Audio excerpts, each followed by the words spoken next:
It's not the whole world. It's your world. It's about who you are and where you're going. It's about bridging gaps, reaching out, asking questions, getting answers. It's about passion, charting new directions, new beginnings. It's about people in your neighborhood, in your community. Global News, the new generation of news.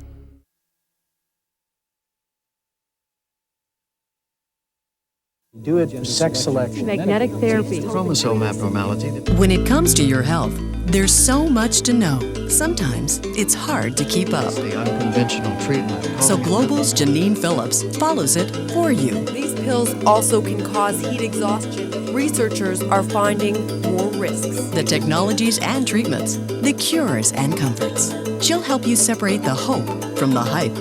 Your health on Global. News that's good for you.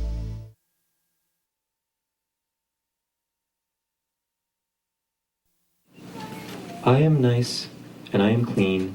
You are dirty and obscene. Chapters Bookstore is ringing in the new year in fine literary form. An evening of spoken word with a group called the Millennium Cabaret. 1999, getting it started off with a bang. But even here in this house of words, they can't get it right. How do you spell millennium? L-M-M-I-L. It's a source of serious confusion, an enigma that swamps the human mind. M-I-L-L. Hang on, I need a pen and paper, I don't know. M-I-L-L-E-N-E-I, I forgot. A question almost as daunting as the new millennium itself. It's problematic, isn't it? It is problematic. There's another vowel missing. I'm willing to bet that it's another vowel that's missing. M-I-L-L-I-N. I don't know. Okay, M-I-L-L-I-M-U-E-N?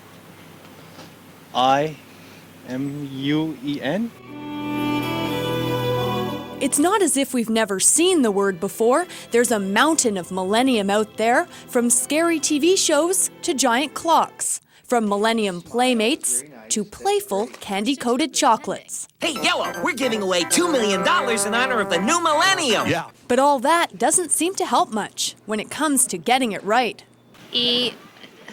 I don't know, U-M? I don't know. How is millennium spelled? Do you have the answer? We do, and we'll spell it out for you. M-I-L-L-E-N-N-I-U-M.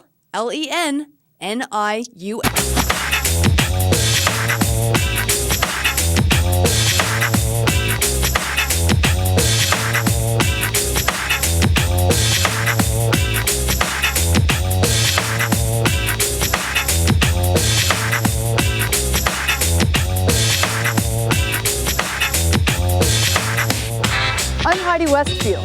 When you watch the news, you'll see a lot of stories about politicians and other public figures. But those aren't the only stories worth telling. There are people out there who are making their mark in more unusual ways, and that's what this show's all about.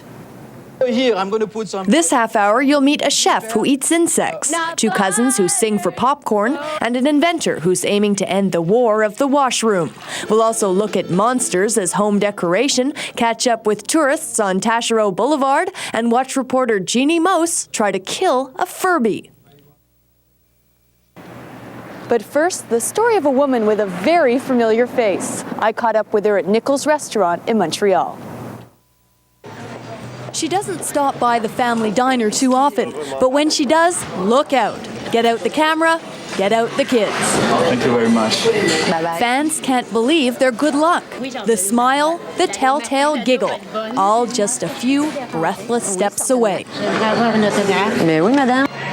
And here she is again at the HMV record store to mark the launch of a new CD. My friend saw her first and she's like, Celine's right here. And I'm her biggest fan. Like, I've got all her albums.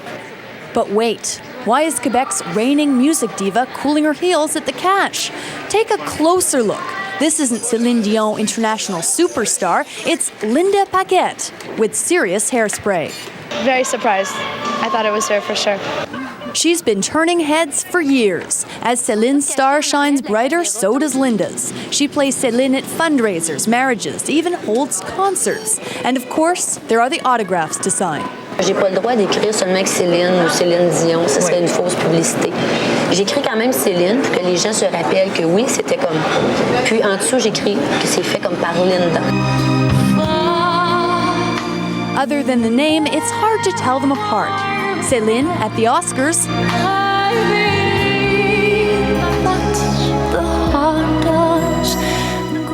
And here's Linda, a feast of expression at Jimbo's bar.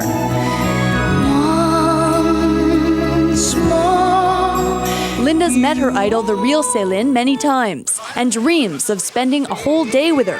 Until then, there's always the karaoke machine.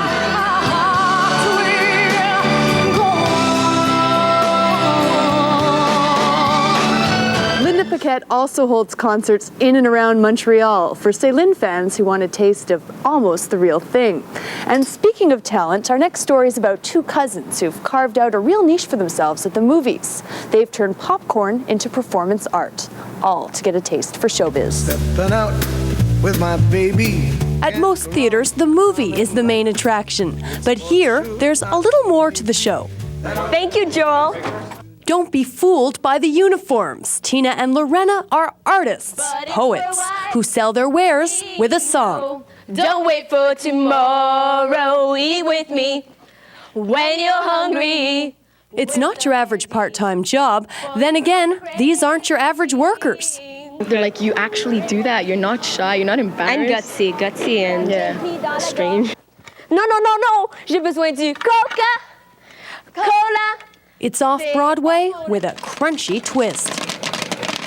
Whenever we think of popcorn, forget it. We just start writing songs. We want some candy, yeah.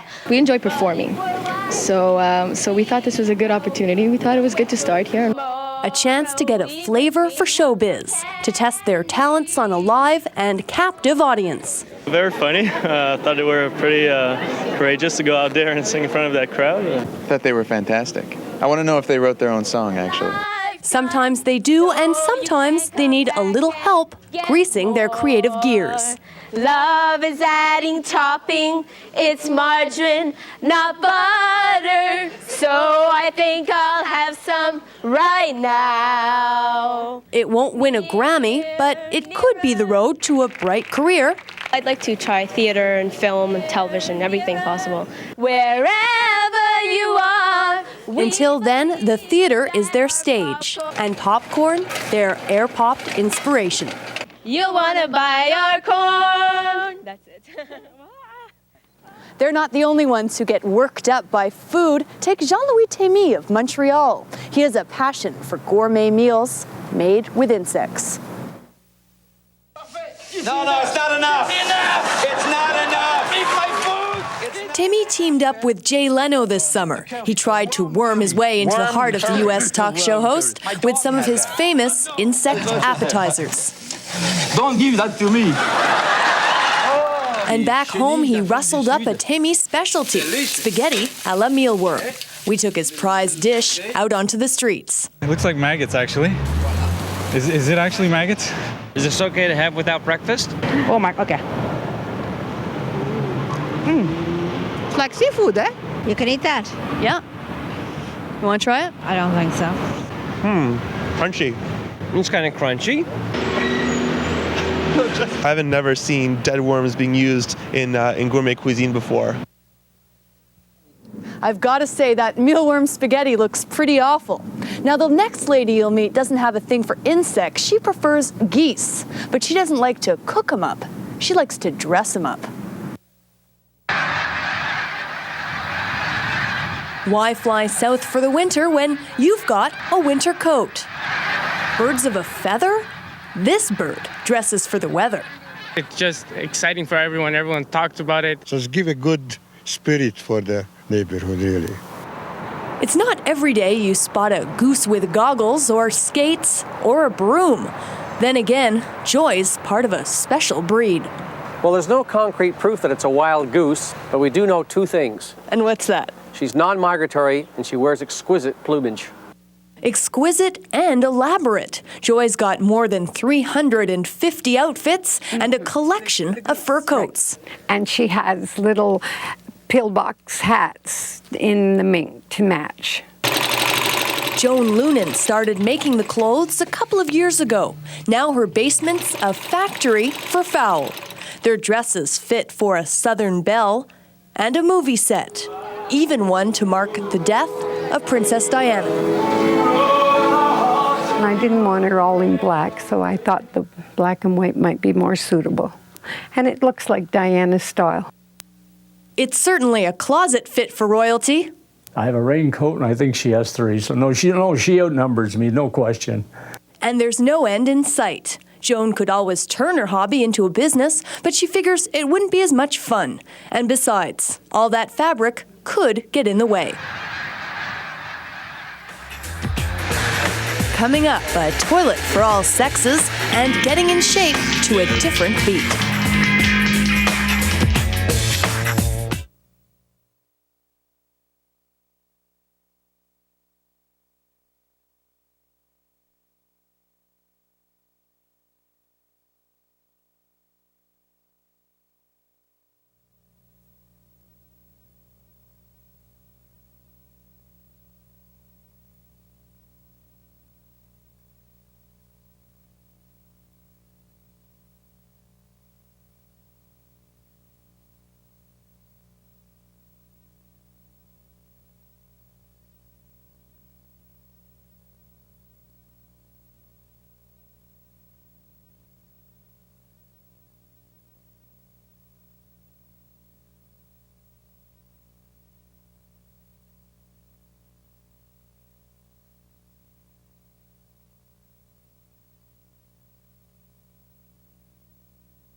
A battle of the sexes rages in washrooms across the nation, a battle over the status of the toilet seat. Women like it down, but men insist on leaving it up. Now a couple of inventors from Winnipeg have come up with a solution of sorts. They call it the considerate seat.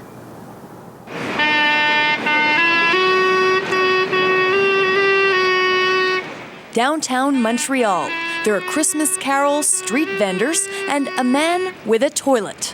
That's different. The man is Tim Senyuk, better known as Toilet Seat Tim. He's hawking a new invention. It's a toilet seat that lowers all by itself. Who hasn't got trouble from their wife for doing the porcelain splash here? Come on. Anybody? I didn't think so. I think it's a great invention. I really do. The concept is fairly simple. It's a network of springs and hydraulics. No batteries, no plumbing, no electrical, installs like a traditional toilet seat. You can adjust how fast or slow you want it to go down. The point is, it does go down, all by itself, to rid the world, once and for all, from the pain of the porcelain plunge.